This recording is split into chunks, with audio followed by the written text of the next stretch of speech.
നമസ്കാരം പ്രിയമുള്ളവരെല്ലാവർക്കും ഒരിക്കൽ കൂടി എൻ മീഡിയയിലേക്ക് ഹാർദമായ സ്വാഗതം.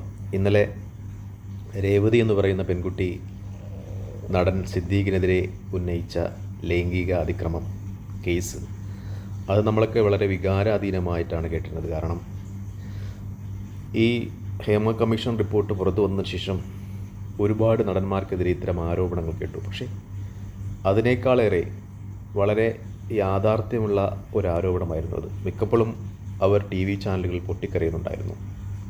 സിദ്ദീഖിൻ്റെ ഈ അതിക്രമത്തെ തുടർന്ന് നീണ്ടകാലം അവർ മാനസിക സംഘർഷങ്ങളിലായിരുന്നുവെന്നും മാനസിക വിഭ്രാന്തി പോലെയുള്ള പ്രശ്നങ്ങളിൽ ആയിരുന്നുവെന്നും അതിന് ചികിത്സ തേടിയിരുന്നു എന്നുള്ള അറിവ് വളരെ വേദനാജനകമാണ്. നമ്മുടെ രാഷ്ട്രീയ നേതൃത്വം, ഞാൻ സിനിമാ നേതൃത്വം ഒന്നും പറയുന്നില്ല, രാഷ്ട്രീയ നേതൃത്വം ഇതിനെപ്പറ്റി ഒരു വിലയിരുത്തൽ നടത്തേണ്ടതുണ്ട് എന്നാണ് എൻ്റെ അഭിപ്രായം. കാരണം ആ പെൺകുട്ടി പറയുന്നതനുസരിച്ച് സിദ്ദീഖൊക്കെ വളരെ വെൽ പ്ലാൻഡ് ആയിട്ട് ചെയ്തിരുന്നതാണ്. ഒരു ഫേസ്ബുക്ക് അക്കൗണ്ട് ക്രിയേറ്റ് ചെയ്യുക, മക്കളെ എന്നൊക്കെ വിളിച്ച് സിനിമാ മോഹമുള്ള പെൺകുട്ടികളെ വലയിലാക്കുക. പ്രത്യേകിച്ച് മസ്കറ്റ് ഹോട്ടലിൻ്റെ പേരൊക്കെ വ്യക്തമായി തന്നെ പരാമർശിക്കുന്നുണ്ട്. അവിടുത്തെ സ്റ്റാഫുകൾക്കൊക്കെ അറിഞ്ഞുകൊണ്ടുള്ള, അവിടുത്തെ സ്റ്റാഫുകളുടെയൊക്കെ പൂർണ്ണ പിന്തുണയോടുകൂടി തന്നെയാണ് ഇത്തരം പ്രവർത്തനങ്ങൾ നടന്നിരുന്നത് എന്ന തിരിച്ചറിവ് നമ്മുടെ വല്ലാതെ വേദനിപ്പിക്കുന്നുണ്ട്. കാരണം ഈ രാജ്യത്തെ നീതിന്യായ വ്യവസ്ഥ, പോലീസ്, ഭരണകൂടങ്ങളൊക്കെ എന്തു ചെയ്യുകയായിരുന്നു എന്ന ഒരു തോന്നൽ നമ്മൾ ഉണർത്തുന്നുണ്ട്. മറ്റൊന്ന്, ആ പെൺകുട്ടി നേരത്തെയൊക്കെ ഈ കാര്യങ്ങൾ പറഞ്ഞിട്ടുള്ളപ്പോൾ ഫേസ്ബുക്കിലൊക്കെ വളരെ മോശം കമൻറ്റുകളാണ് വന്നിട്ടുണ്ടായിരുന്നത്. അറ്റൻസ് സീക്ക്നെസ്, സാധാരണ ആളുകളൊക്കെ ഇങ്ങനെ സിനിമാ നടന്മാർക്കെതിരെ ആരോപണം ഉന്നയിക്കുമ്പോൾ നമ്മളതാണ് പറയാറുള്ളത്. ചാൻസ് കിട്ടാത്തത് കൊണ്ടാണ്, ഇത്രയും നാൾ അയാളുടെ ഒപ്പം കിടന്നിട്ട് ചാൻസ് കിട്ടാത്തത് കൊണ്ടാണ്, അയാൾ നല്ല സിനിമ കഥാപാത്രങ്ങൾ കൊടുക്കാത്തത് കൊണ്ടാണെന്നൊക്കെ. പക്ഷേ അതൊന്നുമല്ല. അവർ പൊട്ടിക്കരയുമ്പോൾ, അവരുടെ ചാനലുകളെല്ലാം നിയന്ത്രണം വിട്ട് പൊട്ടിക്കരയുമ്പോൾ അവരുടെ മാനസിക വ്യത നമുക്ക് തിരിച്ചറിയാൻ കഴിയുന്നുണ്ട്. എനിക്ക് പറയാനുള്ളത്, മസ്കറ്റ് ഹോട്ടലിനെ പറ്റിയൊക്കെ ആ കുട്ടി വ്യക്തമായി പറയുന്നുണ്ട്. അങ്ങനെയെങ്കിൽ അതിന് പിന്നിലേക്കുള്ള കഥകൾ പുറത്തു കൊണ്ടുവരണം, അതിന് പിന്നിലേക്കുള്ള യാഥാർത്ഥ്യങ്ങൾ പുറത്തു കൊണ്ടുവരണം.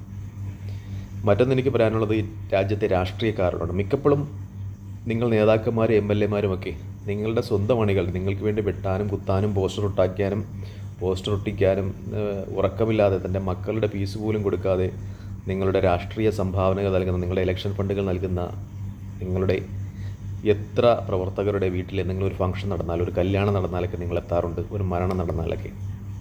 എന്നാൽ നിങ്ങൾക്കെതിരെ ഇപ്പോഴും രാഷ്ട്രീയ വിമർശനങ്ങൾ നടത്തുന്നു. സിനിമയിൽ നിങ്ങളെ അവഹേളിക്കുന്ന, കഥാപാത്രങ്ങളുടെ നിങ്ങളെ അവഹേളിക്കുന്ന ഇത്തരം സിനിമാ നടന്മാരുടെ മുന്നിലേക്ക് പോയി നിങ്ങൾ ഓച്ചാനിച്ച് നിൽക്കാറുണ്ട്. അവരുടെ വീട്ടിലെ ഫംഗ്ഷനിൽ പോയി ഓച്ചാനിച്ച് കുടുംബസമേതം നിൽക്കാറുണ്ട്. നിങ്ങളുടെ പ്രവർത്തകരോടൊക്കെ അല്പം ആത്മാർത്ഥത കാണിക്കുക. സിനിമക്കാരുമായിട്ടുള്ള ഈ അവിശുദ്ധ ബന്ധം നിർത്തുക. കാരണം ആ ഫീൽഡ് ഏകദേശം വൃത്തികേടുകളുടെ ഒരു ലോകമാണെന്ന് തിരിച്ചറിഞ്ഞ സ്ഥിതിക്ക് രാഷ്ട്രീയക്കാർ, നിങ്ങളുടെ രാഷ്ട്രീയത്തിൻ്റെ സംശുദ്ധ നിങ്ങൾ ഈ രാജ്യത്തെ പ്രതിദാനം ചെയ്യുന്നതാണ്. നിങ്ങളുടെ വെള്ള വസ്ത്രത്തോട് നിങ്ങൾക്ക് പ്രതിബദ്ധതയുണ്ട്. അതുകൊണ്ട് ഇത്തരം ഈ സിനിമാക്കാരോടുള്ള അതിവിധേയത്വം ഒന്നൊഴിവാക്കുക. പിന്നെ സാധാരണക്കാരായ എന്നെപ്പോലുള്ള ജനങ്ങളോടാണ് എനിക്ക് പറയാനുള്ളത്, യുവമാരെയൊക്കെ ഒരു പരിധിവരെ അകലത്ത് നിർത്തുക.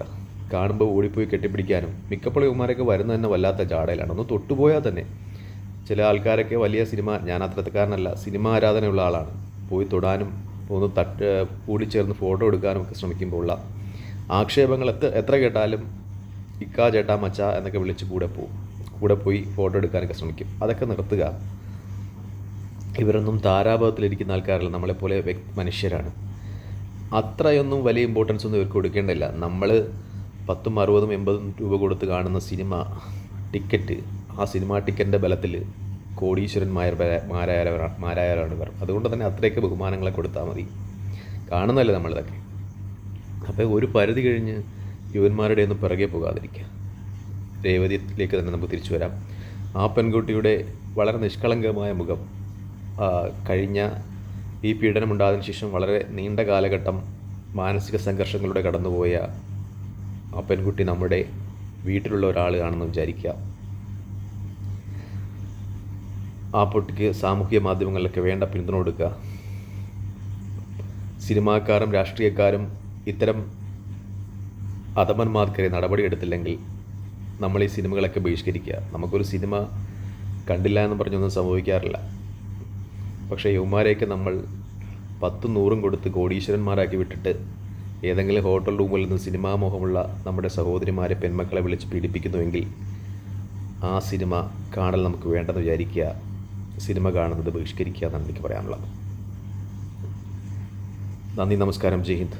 വീണ്ടും ഒരു വീഡിയോ കാണും വരെ പ്രാർത്ഥനയിൽ ഉൾപ്പെടുത്തുക.